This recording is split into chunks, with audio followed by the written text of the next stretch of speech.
So, welcome to the Future of Wellbeing podcast. And I am delighted to be joined by Mark Kelly, who is Global Head of Benefits and Wellbeing at BCG. Mark, welcome. Thanks, Rob. Yeah, really pleased to be here. I've been looking forward to this chat because I'm really keen to hear more about your fantastic exhibition in the Arctic Circle. Before we get into that, let's see how you are today. Sharing first myself, I'm a 7 out of 10 on the form score, as you can see in my background. And I guess it's kind of mix of stuff going on for me at the moment. I been exercising a bit more recently, which is positive. I'm loving the weather right now. Bit of stress in my kind of personal life, managing and helping coach young children, and a bit of work stress. I feel like I've got a lot of deliverables and deadlines this week, and it's one of those where I'm not as prepared going into the week as I'd like to. So that's probably stopping me being an 8. But what about you? What's your score today, Mark? So I'm probably an 8, even sort of close to a 9, Wow. which is great. I feel unprepared going into this week as well, given Yeah. that we're recording on a Monday, but I'm off the back of 3 really intense, busy weeks across India, Singapore, and London last week. Wow.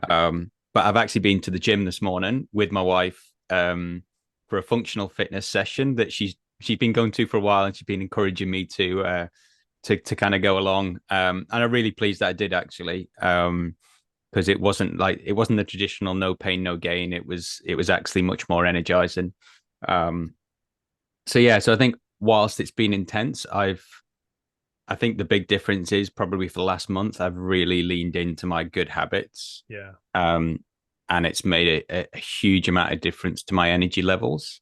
And actually, I've had so much energy that I've kept doing a ton of stuff. So even though I've been busy, I've had the energy to do it and recovered pretty well. So um, and look, if I'd have done this 12 months ago, I'd have probably been a 4, 5, or a 6 because I'd have been dragging myself through kind of that intense period. So Mm. it's a nice kind of feeling to being able to pivot. Yeah, I mean, it's really good to hear kind of, 8 approaching a 9 after such an intense period of travel, because travel does sap our energy. It eats into our kind of wellness and our well-being. And I guess, encouraging to hear that someone in your position is taking part of Monday morning to go to the gym with your wife, after being away for a while, and using that time to kind of reconnect. And I guess it shows the confidence, it shows you the kind of walking the walk, but actually that you're balancing what you've given to the workplace with your personal life. Yeah, and I think it is almost that it's purposefully managing time. So when I was traveling, I literally didn't have any downtime because I wanted to make the most of it, and I probably did at least 2 days less than I normally would have done in terms of travel, so that I've got more time with the family. But then when I'm there, I'm making absolutely the most of it. But then because you can't always be on, so you have to then go, okay, I know that I need to have a steadier week, for example, this week. But then I've planned my time and a lot of the work that allows me some of those gaps. And I got out for a run yesterday as well. But interestingly, with a lot of these things is I use nasal breathing as my sort of natural regulator. Yeah. So actually, I get to exercise. It boosts my mood, but it doesn't exhaust me. I don't push myself beyond a certain level, which I think helps to continue to kind of do a bit more of it. Hmm. Talk me through nasal breathing for our guests that may not be aware of what that's all about. Yeah, I think I do a lot of reading just in this space. I'm always fascinated to kind of hear all the different, not only just science around stuff, but practical application of a lot of these things. Hmm. And I read James Nestor's breath or breathe, the lost art, the new science of the lost art, Yeah. essentially. And it was one fascinating in there around, they did, he was part of some Stanford studies around nasal breathing versus mouth breathing. And the short story is around when they were doing the nasal breathing part, all his health and his biometrics and other the vitals improved over a 10-day period where they were completely just nasal breathing. When they did the reverse with mouth breathing, Hmm. they had to stop the protocol about halfway through because it was so detrimental to their health that that they couldn't carry on. It wasn't safe to do so. And so that's like, wow, that's pretty stark. Once you start to understand that it does a lot in terms of balancing the nervous system, Mm. you actually get 20% more oxygen absorbed per breath. Wow. You dehydrate a lot less. And so once you start to understand a little bit of that, then you kind of, oh, wow, okay, that's interesting. And I did a lot more initially is sleep.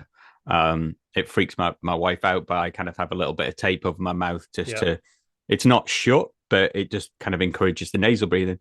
And wow, has it made a big difference to my nervous system regulation in the last 18 months? It's probably been the biggest change of being from quite anxious and stressed Mm. to a lot more calm and be able to respond to those areas. And then I heard something else around you shouldn't be able to out exercise your nasal breath. Yeah. And again, it was interesting, and I just experiment with some of these things. And now it's like I say, exercise becomes energizing; it doesn't become exhausting. Yeah. Wow. And you mentioned the difference if you'd have tried to do that business travel 12 months ago. Do you think the nasal breathing has contributed to the energy that you've had to sustain yourself whilst traveling? Absolutely, and I think I did a post on LinkedIn with my sleep kit, and my sleep kit is sort of built up over time. The tape Yeah. was probably the first thing, mask, earplugs, blue light blocking glasses, and it's all these small little things that meant that like traveling out, I didn't even miss a working day because I traveled overnight, but I slept on the planes Yeah. because I Okay. had the familiarity and the routines. And actually, the big thing that I focused on throughout the trip was sleep, but Mm. also not drinking alcohol. Yeah. And again, years gone by, when you go and do those things, I think the ironic thing about it is that when we do some of these trips, we're supposed to be at our best because we're there and interacting with people, and we do all the bad behaviors that make us feel terrible. And you're Yeah. like, that doesn't really work, does it? No, Um, I think alcohol and airplanes is a really interesting concept, yeah, because I think maybe because we associate it with vacations and holiday where we're relaxing, and then we do the same when would you like a glass of champagne when you get on an airplane? Well, no, because I'm trying to go to sleep and then I've got a meeting tomorrow, right? It's quite amusing. hmm. Um, so really interesting to hear about that nasal breathing. We'll put a link to the book in the notes as well. Now you were a professional cyclist, and hearing you talk about how you kind of program work and program lighter work periods or catch up periods, it reminds me a little bit about how you might program a kind of race and recovery and training schedule. Is that does that resonate for you? Are you applying some of those lessons learned as an athlete to how you conduct your business? Yeah, I mean that discipline definitely has been there for a long time. I was a competitive cyclist from the age of 5, so I guess I just sort of learned a lot of those things. But to be honest, I wish I knew half the science 20 years ago that I know now. The Yeah. amount of things that I could have kind of applied back then, but it's a lot more around the recovery, and I think that's where, particularly translating to the corporate world, Mm. is it's the area we fail to focus on. And you also see it when people are trying to, they're working, they're trying to be an amateur athlete, they're trying to train like a professional, but the Mm. bit they miss out is they don't recover like a professional. Yeah. And that's the bit that I think I've always been um it's the area where I notice the big differences. Yeah. The times when I purposefully make sure I recover properly is when I feel great. When I don't give myself enough recovery, that's when, energy levels drop, mood drops, you get yourself in that hole, right? That we've probably Mm. all been in. Yeah. And so yes, I think sport's a great reference point for us, but that's the piece to kind of understand is how to recover as well as how to train. Yeah, and I often in my keynotes talk about, kind of stress in itself isn't the problem. It's under recovery from stress or being exposed to the wrong kind of stress too much. But I think we believe as corporate athletes we can go from back to back meeting without a break, skip Yeah. our vacation, train physically like a professional athlete at the weekend, and then we wonder why we've got exhaustion, overload, and burnout. And it's a bit of a leap of faith for people, isn't it, to understand taking some rest, like you're perhaps doing this morning, or those 5 minute breaks between meetings, or taking the lunch break. That's going to help improve performance rather than be detrimental to it. Yeah, and like you mentioned burnout, right? And that's we see it all over the press and all those other things. And I think burnout is often referenced and particularly thought about as a mental health condition. Mm. My view is burnout is a physiological condition Yeah. because it's ultimately the body that gives up, Mm. particularly in high performing organizations and in cognitive performance. And then if I look at my organization, people can kind of hold on, they can mask it. They are probably mentally quite strong. Yeah. To a point where the body just goes, no more. And that's when you actually get the severe problems. And I think that's the bit that I spend a lot of time talking to our workforce about is finding those micro recovery breaks. Mm. And you mentioned that, again, I work with a sports scientist quite a bit in terms of some of my collaborations. I think you're familiar with James Hewitt, and Yeah. that's kind of where we talk a lot about is actually you can build up the ability to take more load, to take more stress if you're able to kind of let the nervous system recover and balance. And that's the big difference. But a lot of it is experimentation, right? I don't just talk about this stuff from the literature. I give it a go. I basically say to people, I'll never recommend something I haven't given a go. Doesn't Yeah. mean that it works all the time, and it Yeah. might work for some and not the others, but it's through that experimentation you figure out what actually works for you. Yeah. Yeah. I love the work of James Hewitt, and we'll link to his newsletter in the post as well. I think he can make us all lazy scientists by sharing the science behind a lot of the stuff that we're talking about. So I do enjoy his posts. Um, you mentioned that kind of high performance environment. BCG certainly is one of those, and it's cognitive performance, obviously. Um, how much of an education, um, how much of an educational process forms part of your role in kind of enlightening people that actually are very good at pushing themselves, that taking these breaks and prioritizing well-being and doing these little micro things is actually really good. How much have you got to be convincing people and showing people the evidence as to this is a good thing rather than just push push push push push? I think it's the vast majority of my role, to be Mm. honest. I've been in the role sort of 3.5 years, and over that time, that's pretty much what I've been doing is educate. And it's not so much educating, it's enlightening and changing perspectives. Mm. That's the thing that we've been driven by so much kind of misinformation. I think that in the digital age with social media and other areas, and I'm an ancestral health coach as well. I really kind of look at the way that the human body has kind of evolved over Mm-hmm. tens of thousands of years, and there's so many indicators from that there's actually a term that I've just introduced in a recent presentation, literally in Singapore. And I'm not going to take claim it came from the High Performance podcast, but it's around world class basics. And as you hear all the high performers, actually what they lean into is world class basics and getting those things right. I get so many people asking me about the latest biohack and other things, but unless you've got the world class basics right, that solid foundation, the rest of it doesn't make a difference. So a lot of it has been around that, and almost also helping people tap into their own internal motivations, intrinsic motivators.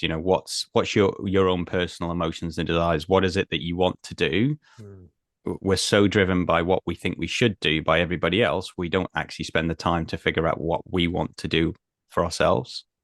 And that's the big change, and that's the big change that I've seen in terms of, again, even in a busy environment like BCG, it changes from, okay, that all of these things outside of my control, to actually there is a few things that I can control. When you say to somebody, okay, there's lots of things going on, but can you take 60 seconds to do a breathing exercise between Zoom calls? And when you break it down to that, and it's like, and literally, again, he's in Google breathing exercise. That's all you need. There's a little blue video.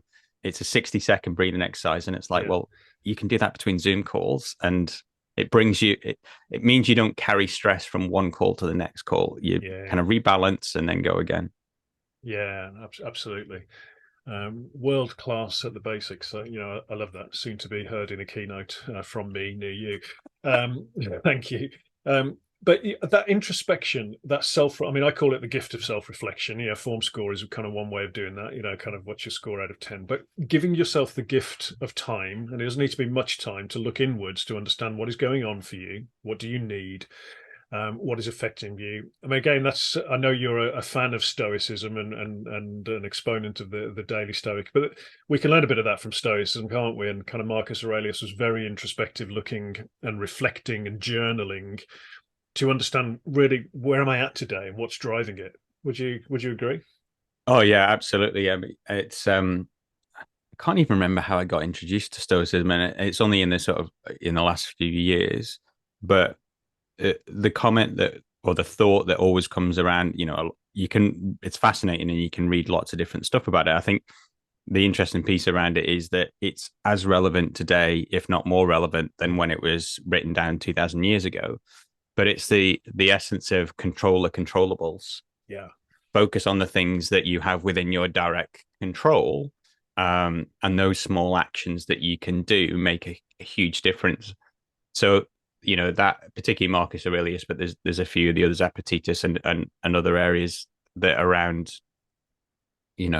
again, figuring out what is within your control and what isn't. And one of the latest phrases that probably bored the hell out of people for what I've been saying is, it is what it is. Yeah. I even had, a badge that was stuck on my backpack on the expedition, particularly when we had like really bad days. It is what it is. And it's those things of, I look at a lot of things now because I've done that reading with Stoicism. And when something's starting to stress me out or make me anxious, I kind of go, okay, what's within my control? What are the things that I can actually do right now to make a difference? And then if I figure out that it's outside of my control, as hard as it is, it's like, it is what it is. I just need to park it. I just need to let it go. Yeah.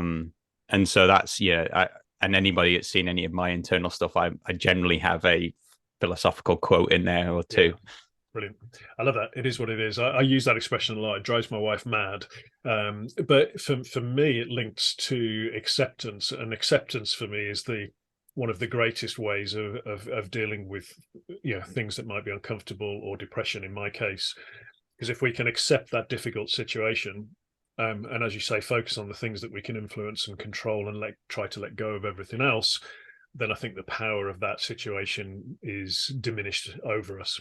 I'm sure you had to lean into a lot of this thinking and a lot of your toolkit on the exhibition that you mentioned. So you were in the Arctic Circle. Tell us a little bit about that, Mark, and I guess what you learned from it. Yeah, I mean, I could probably do a whole podcast on what I learned from it and more. But yeah, for a bit of background, it was basically it was a 7-day, 110-kilometer snowshoeing trek through the Swedish Arctic Circle. We were actually raising money for a youth mental health charity from based in the Isle of Man. So I'm originally from the Isle of Man. Yep. The big part of the charity is they're in vast majority of the schools, primary and secondary, providing one-to-one counselling and kind of education, which is very close to my heart. And you mentioned about sort of coaching kids and things as well, is that it's kind of giving people those opportunities. So there was two parts to it. We are obviously the goal of raising money, and I'm pleased to say that we've raised over £65,000 for the charity, which is pretty special. It'll go a long way. But the other part was around demonstrating that everybody has an innate inbuilt resilience once they're given opportunity. So pretty much everybody on the expedition was novices, including two of our participants that were learning to snowshoe 1 hour before we set off. Wow. So it was, we talk a lot about resilience, but I think people will often sometimes just look at textbook or think that you can learn it on in a book or a keynote, but it is those kind of, how do you adapt to the environment? How do you change some of those things? And that was a big part of why I wanted to do it. I wanted to give back a lot to kind of the local community that helped me when I was starting out, when I was kind of getting going in sport. But yeah, there were so many things that learned from it. Me as a leader as well, being able to observe, a team coming together, what really worked. It was interesting that actually what brought the team together was things like on the training camp, vast majority of people's bags didn't turn up on their flight. Yeah. And, we had to figure out and negotiate with the train ticket office to change the trains to wait for the plane for their inbound bags. And it was all of these small little things, seeing people adapt to different challenges that were coming up and being able to kind of work as a team and figure out who was the right person to kind of go and speak to the train ticket, who was the right person to go and do this, some of the lifting times. So I think that was really a big takeaway that I observed through our training and through the actual trek itself. And, the change into the conditions, people pushing themselves beyond where they'd ever think that they would be able to go. And, so there was so many of those things. I think the other thing was interesting, particularly in the world that we live in now. We were completely offline for 6 days, right? And so no net, so no internet, no telephone connection, no connection to the outside world other than an emergency kind of satellite phone that our guide had. We talk about time. It is amazing how much extra time that you have when you're not looking at all of these different distractions and devices. I read 6 books while I was away. I was only away for 10 days. And you were trekking through pretty challenging conditions. And challenging conditions. Reading books in the evening, but also still spending time with the team, rediscovering the lost art of conversation. And so there was so many of those things. The other fascinating bit we talked about sleep was the 5 nights of the huts were completely off the grid, so no electricity, no running water, etc. So when the sun went down, you only had candlelight. Yeah, everybody went to bed early because they naturally got sleepy. The circadian rhythms we talk about, kind of cutting down on some of those things. And the fascinating thing was the 6th night was in a kind of a more developed, probably more of a kind of a hotel hostel than off the grid. And it was the night before our earliest start. Yeah, because we had electricity and we had artificial light, everybody was late to bed. Yeah. So there's so many of these things, when I talk about the fact that you can look to the literature, and again, we'd reference James stuff, but it's then that practical application to go, this isn't theoretical, this is real. Yeah. And so how many of those things can I, come out of that of, everybody said the amazing piece was about being disconnected from the world for 6 days, but they're like, well, we just can't do it when we come back in to the real world. And I'm like, well, but you can. It's a choice. It's a choice. It's directly in your control. And so who's to say that you can't take 48 hours every quarter, switch off on a Friday evening, tell everybody I'm going to be uncontactable until Sunday evening, and go camping, go and stay in a hostel, just take a load of books. And so I think there's a lot of these things that, whilst it was in an extreme environment and there was so many other kind of amazing things about it, there was a lot of these things to go, you can do a lot of these things if you're more purposeful around them and you want to make the difference with your energy levels in other areas. And then how do you kind of translate that into a practical day-to-day application? Yeah, I think that's wonderful. I mean, congratulations on the success of the trip and the fundraising for sure. But I think what's really interesting there is, that just enforced switch off time, impacting sleep, impacting quality of sleep, creating time. I mean, I think Jeff McDonald, one of the old school campaigners who inspired me on my journey, said, we all have the same amount of time. It's just what we choose to do with it. And people say, I don't have the time. Well, we fill up we choose what we do with our time. And if we can make more choices with intent, I think we can enjoy some of those benefits. So Mm. wonderful to hear. And I think just on that as well, we often, when we talk about time, and there's always the reference, oh, we've all got 24 hours in a day. The other difference is we've all got 86,400 seconds a day. Yeah, And yes. it's breaking it down into that level actually helps you understand that it can be those small, tiny things, chunks of time, 10, 20, 30 seconds, 60 seconds can actually make a huge difference overall. So I think there's a bit of a mindset shift to not hour by hour, but second by second. What can you do within your control? That's right. I love it. Love it. So we're going to get on to talking a bit of the future of well-being in a second, but music is so powerful on our well-being. I've developed this whole concept and performance around it, combining sort of my love of DJing and my love of public speaking. And I asked you for a track that is a mood boosting track for you. So share what that track is, Mark, and why did you choose that one? Yeah, it was interesting when your request came through, and I'm like, nothing really came to mind, and then Robert Miles' Children came on one of the days, and I'm like, that's the tune. Yeah.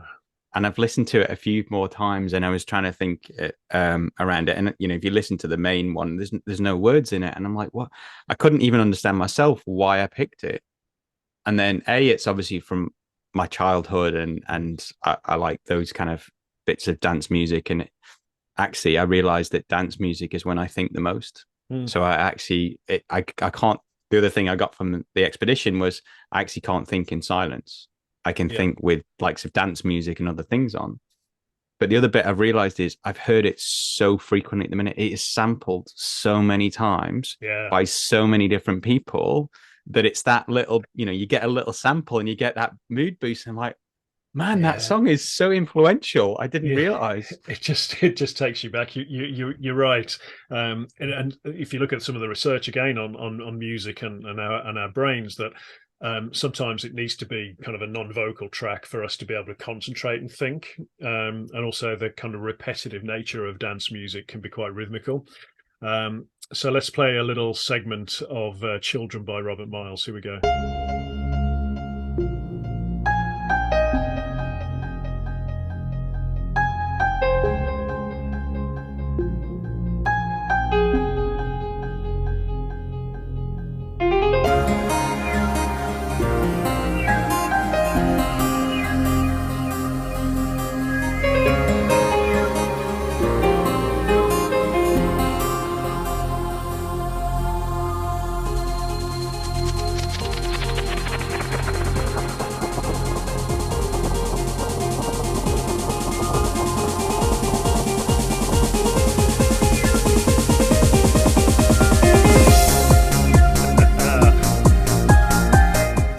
Man, that is such a good choice. I mean, it's a massive hands in the air tune, isn't it? Yeah. It's but I think it's that kind of like little melody there. It's just very kind of emotive, and then you've got the build up, which is it's a great choice.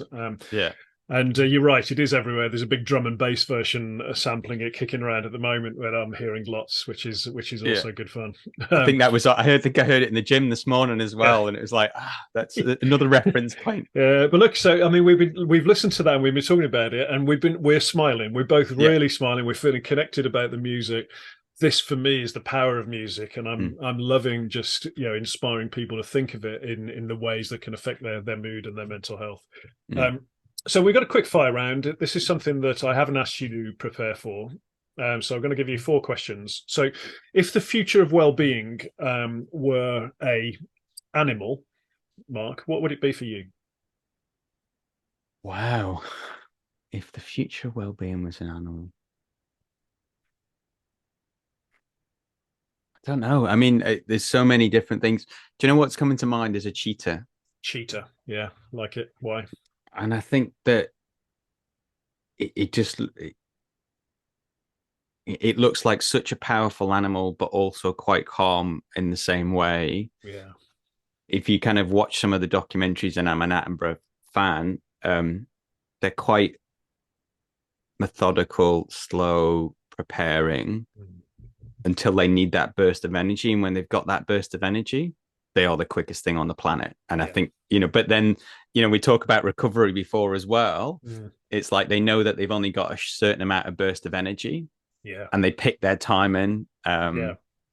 Yeah, Yeah. that would probably be it, I would Yeah. say. Yeah, I love it. We've had on the recordings of these podcasts the leopard for slightly similar reasons, but that was more around kind of stealthy ability to hide. I like that idea of, we're approaching, in my opinion, a kind of tipping point with well-being in the workplace, where I think it will accelerate. And I think that idea of that cheetah being ready to go, and then it's going to be off at a pace. That's definitely feeling like it for me. And the power of it as well. I think that that image of the powerful creature. I think well-being, when we harness the power of it in our workplaces, will be transformational. It will be beautiful. So thank you for sharing that. If the future of well-being were a color, what comes to mind for you? There have to be one. No, we could have a few. Um, it would be a mix. It'd be bright colors of kind of likes of blue, yellow, orange, and green. Yeah. Okay. So a rainbow of bright colors. Yeah. Yeah. I just don't think there's enough bright color in life in general. Yeah.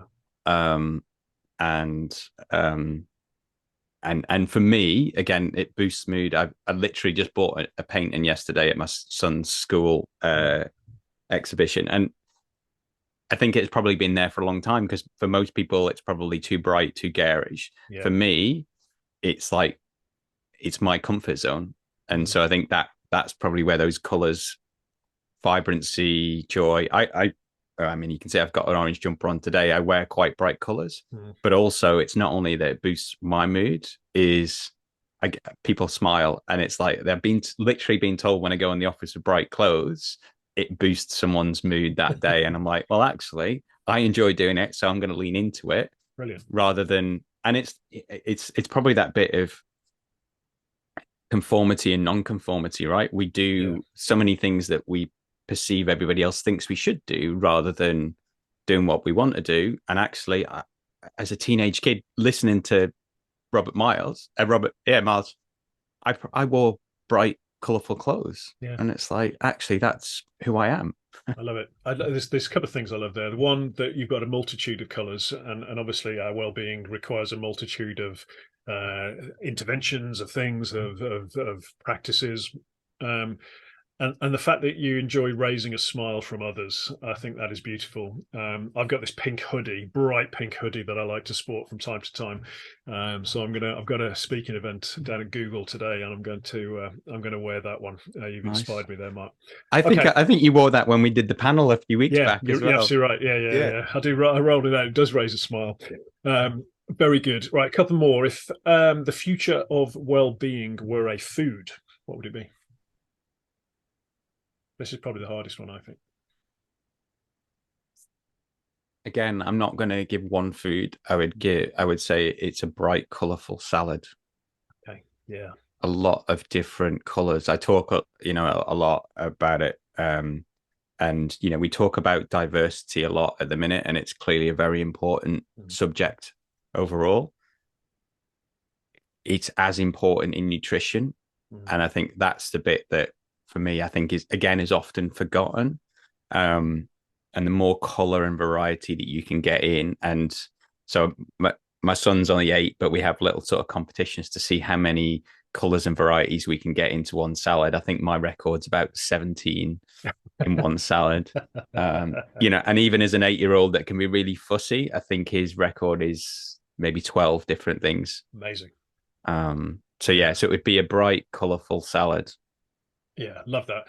I think the 5 a day is selling us short, isn't it? I mean, I understand it's trying to get people away from the plate full of brown food, or beige food, but I think we need kind of 10 or 12 a day, don't we, to in rotation? Yeah, it's not even per day. I think, again, we kind of look at it the wrong time frames. If you can get 30 different colors, shades in a week, it's that, because actually sometimes the 5 or whatever, it tends to be repetitive, so you'll only end up having 5 all week, rather than 30 different things throughout the week. Very good. I'm loving these answers are good. So final one, and you may have already mentioned it, but if the future of well-being were a place, where would it be?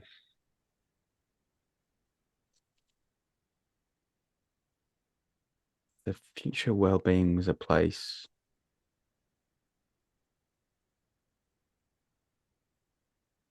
I I really don't know on that. I'm stumped because I love traveling the world. I love different places. And so to sort of nail one place, if it was a place, it would be your happy place, Yeah. as in each individual's happy place is the future of well-being. Where's your happy place? Again, it depends. Arctic's definitely one new one. Yeah. Japan or Thailand. Mm. Um, and I think because of the differences, because of the colors, Mm. also the variety of terrain, and just something different as well. You know, for anybody that has traveled to Japan, it's so different than anywhere else. Yeah. And that variety, the right variety of spice of life, right? Yeah. Um, I yeah, love that. I mean, in Japan as well, for me, it's so different, and yet you feel so safe at the same yeah, time. I often tell the story of a visiting on, I think, the west coast of Japan with one of our friends was Japanese, a hotel that had never had a Western guest. wow, And so the food there, the variety of food. I mean, I didn't understand what half of it was, and this traditional meal in a kimono, and it was just the most memorable experience of eating food that I've ever had. And again, yeah, translating that to well-being, I think the future is hopefully a safe future, but one where we're experiencing much more. If I can tie I, that one I, I together. was I was going to say I think it's so much about experiences, and again, that's the bit of pushing behind your sort of comfort zone and experiencing new things. That's you know we talk about music, and obviously there's memories attached to different pieces of music, and I think a lot of that is also tends to be where you've experienced stuff. So Yeah, you kind of you're experiencing something, you probably listen to a tune while you're on that holiday, and that's where it ties to. You know, certain music that will come on now, and I know what experience that is probably 25 years ago. yeah, Um, and yeah, it's that I think that's a lot of what we have potentially lost as well. mm, Is again, how do you take some time out to experience and the things that you want to experience helps refresh, and it doesn't have to be that kind of sat by the pool for 2 weeks. It yeah, can be an active experience, yeah. um, Absolutely. disconnecting. Of course, "Children" by Robert Miles I'll forever associate with your good self now. So that will be a very very good Yeah. recollection. Um, But if it so I just if I had around the music bit, and it was particularly powerful when we had the music on and we talked about it. But again, from the expedition, I went into the first number of days thinking I'm going to be out in the wilderness. I'm going to not have any distractions. I'm going to think in silence. And I really struggled with that. And my mood was actually emotionally was dropping over the first couple of days. As soon as I put my music on, and again, I'd bought this £20 MP3 retro player. yeah, And so it didn't have any of the kind of ways of easy selecting. And I basically pressed play and it went through alphabetical order of all my songs from 15, 20 years ago. My mood just literally, because we went over the pass, my mood just went through the roof. yeah. And I spent the rest of the time listening to old tunes, but I went I was going down the other side, air guitaring with my walking stick. So it is amazing. You just put that music on, right? And how Yeah. much it sort of changes some of those experiences. So I just wanted to share it because it's when you mentioned it in the past about it, and it really hit me. I probably thought about you as I kind of went over that pass and the music was Amazing. on and stuff because that reference point that you'd said. So I just wanted to share that bit because Oh, it's thank you. incredibly powerful. Yeah, thank you so much. It's lovely to hear that. Yeah, the power of music. So, um, future of well-being. What does that look like for you, Mark? Uh, I could probably go so many different ways around this. If I look at the future well-being from a corporate context and the kind of role that I play is for me, it's so intertwined with overall health care. Yeah, Um, and so for me, the future of well-being is uh, corporates offering a whole holistic healthcare journey. Mm. Because often when we talk about healthcare that we offer from a benefit standpoint, um, what we're actually referencing is sick care. So you get really well looked after once you become sick, but actually, how do you make sure that you can help people stay well and deliver more? So I think for me, the future of well-being, it continues to be a lot of the stuff that I've leaned into, making it practical, making it, you know, linked to health outcomes. Mm. Not just, I think a lot of well-being in the past has probably been linked more to employee engagement and kind of community. Yeah. But actually, if the pandemic has done one thing overall, it's raised the awareness of being healthy in your immune system and other areas. And so I think it's a lot more back to back to kind of natural, holistic ways of keeping yourself healthy. Mm. And yes, using some data and using some interesting data points. And if I really extrapolate that out for the future well-being, for me, it's all around gut health and metabolic health. And I think we're only really starting to sort of get a bit of an understanding of how influential our gut and a gut microbiome is on our overall health, well-being, mental, physical, how many of them different names you want to give it. For us to ultimately thrive, we need to have a thriving, healthy gut. So that's definitely going further down the line, but that's uber geeky for me. Yeah, yeah, for sure. So well-being as linked, yeah, it's a really interesting point you make around a lot of the way of thinking about well-being is and health solutions generally is around ill health. It's Yep. mental ill health provision, or it's a place to get support if you are ill. But actually, across the broad health and well-being spectrum, how do we inspire, educate, ensure that people have the best chance to be healthy, which I guess links into what we were talking about and how it's kind of fueling the performance, isn't it? It's Yeah. fueling the performance for life by equipping ourselves to, to be able to do that. So again, what's resonating for me very strongly is the need to kind of, enlighten, educate, as we were talking before, around the benefits of proactively and intentionally managing health and well-being. Yeah. And I think it's even beyond. So, that there is a certain amount of raising awareness, education, but the bigger part is enablement. Is how do you enable people to embrace it for themselves? I as a well-being leader, I can't make people change. No. I clearly don't want to. I need to enable people to make the changes that they want to make, because often in this space, it's, it. I know we're in sort of mental health awareness week, month, depending on which country you're in, etc. But I think you may have made a post, and a few of the others have made a reference to it's important to raise awareness, but remember, it's not just a 1 week or a 1 month campaign, and it's how do we make sustainable lifestyle change. So a lot of the stuff that I've made for myself in the last 18 months has been, maybe even longer, is lifestyle change. Because often I'll get a reference point. A few years back, I kind of changed the way I ate because I wasn't feeling great, and a knock-on consequence of that is that I lost quite a bit of weight. But then when I'd seen people afterwards, they like, "Are you still on that diet?" And I'm like, I never went on a diet. I made a lifestyle change. Yeah. Recently, I've made a lifestyle change where I've changed my relationship with alcohol. So now I reference myself as a non-drinker that has an occasional drink. Yeah.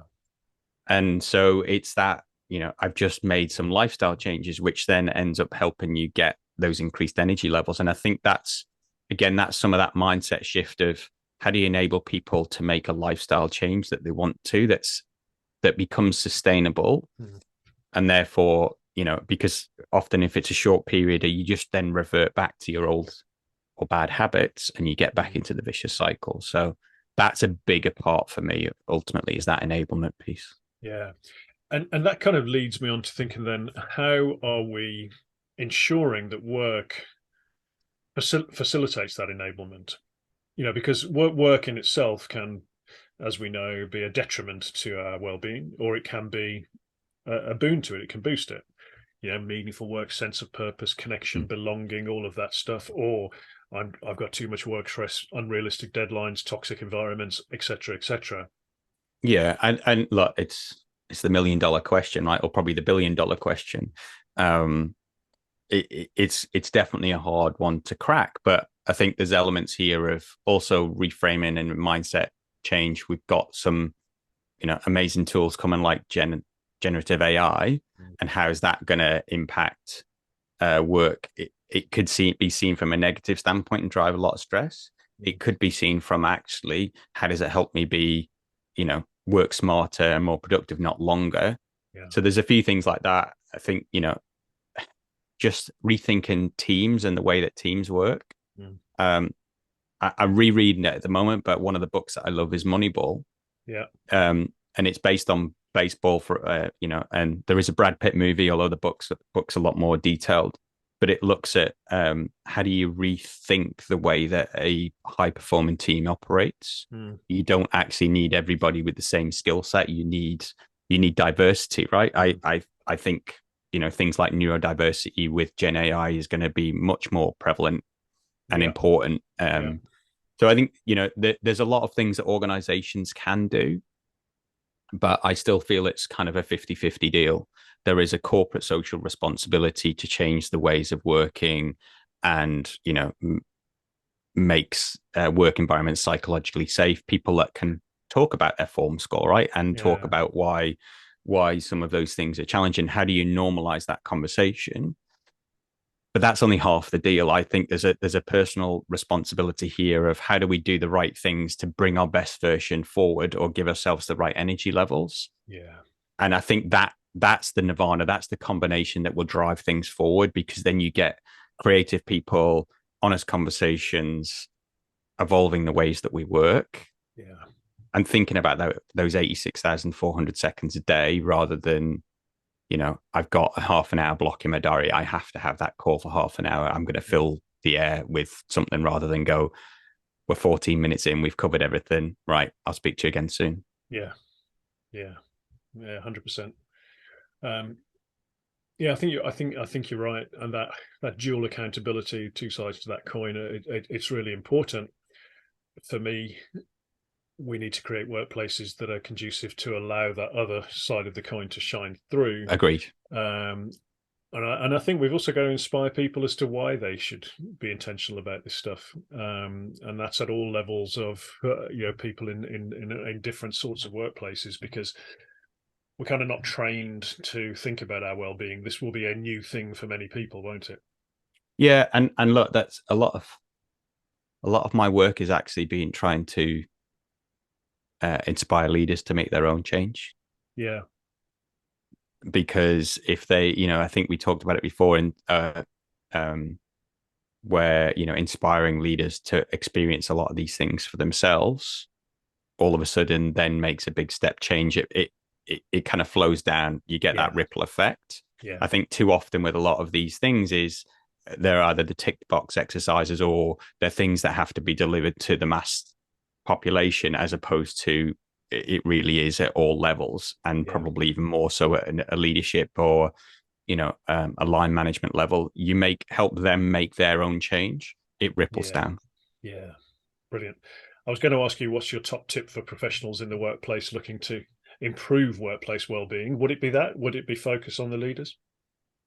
If it was a practitioner standpoint, yeah, I think it would be focused on the leaders, and also how are you helping line managers help themselves? We often, hear this Yeah. conversation of we need to, empower, or we need to help our line managers help their teams. It's like, for me, no, we need to help our line managers have the energy levels, the right stuff themselves, because that will ripple down. So that would be, the piece. And walk the walk, the practical applications of stuff in your own life is the best example Yeah. for other people.